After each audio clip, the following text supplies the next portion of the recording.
Welcome sa part 2 ng aking video sa pag-visit sa Honda Elite Motorbike Sales Corporation. Sa mga gusto naman ng automatic adventure, meron sila XADV 750. Displacement 745cc with maximum power of 42.7 kW at 6,750 RPM and maximum torque na 68.7 Nm at 4,750 RPM. Fuel tank capacity 13.4 liters with fuel consumption 28.3 km per liter. Transmission type 6-speed dual clutch transmission. Chain final drive. Seat height is 820 mm with ground clearance of 162 mm. Suspension is 41 mm inverted fork Showa and monoshock damper ProLink swing arm 150 mm travel in rear type. Sa kanyang wheels, ang front tire is 120 by 17 rim 17 at ang rear tire is 160 by 16 rim 15.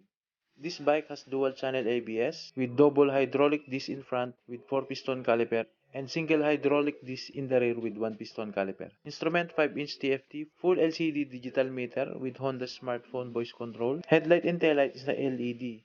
Meron itong 3 color option mga sir, pero isa lang ang available dito ngayon, yung matte ballistic black metallic. Ang kanyang SRP is 839,000 pesos. Honda X ADV 750.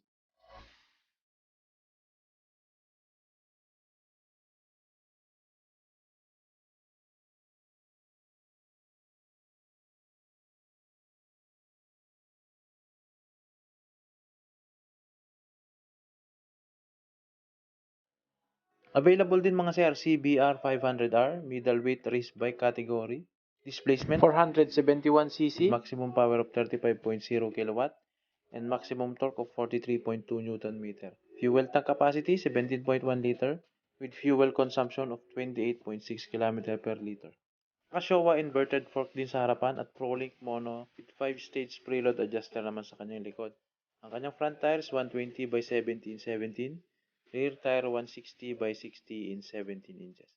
Ang brakes is naka-dual channel ABS with Nissin radial mount 4-piston caliper sa kanyang harap at single 240mm single piston caliper sa kanyang rear. Kanyang instrument, naka-negative display LCD meter, security system, Honda ignition security system, and 2 color option na Grand Prix Red and Matte Gunpowder Black Metallic. Sa kanyang SRP mga sir, 389,000 pesos. Sa mga gusto naman ng touring bike mga sir, available din dito yung Rebel 500. So meron tatlong color yan. Matte Axis Gray Metallic, Matte Jeans Blue Metallic at ang Graphite Black. SRP 399,000 pesos. Displacement is 471cc. May maximum power 34.0 kW, maximum torque 43.2 Nm. Kanyang fuel tank 11.2 liter na may fuel consumption na 27.0 km per liter. Yan, medyo mababa po yung seat height nito mga sir. Nasa 690 mm at ang kanyang ground clearance is 124 mm. Available din pala mga sir, CRF 300L at ang kanyang CBR 650R. Gusto nyo po itong mga unit na ito, pwede nyo pong i-visit sila dito sa kanilang store.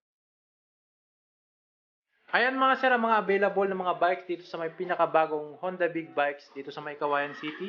So pag may mga nagustuhan po kayo sa unit nila, pwede po kayong bumisit dito sa may Elite Motorbikes Corporation dito sa may Tagaran, Kawayan City. O kaya mag-text or tumawag po kayo dito sa kanilang contact number. Pwede nyo rin po akong i-reach personal kung pag gusto nyo pong magpa-assist or magpa-inquire about sa mga bikes na na-features natin ngayong araw. Pwede nyo po akong i-chat sa aking personal Facebook account at November Sherpa o kaya i-text nyo rin po ako sa aking personal number.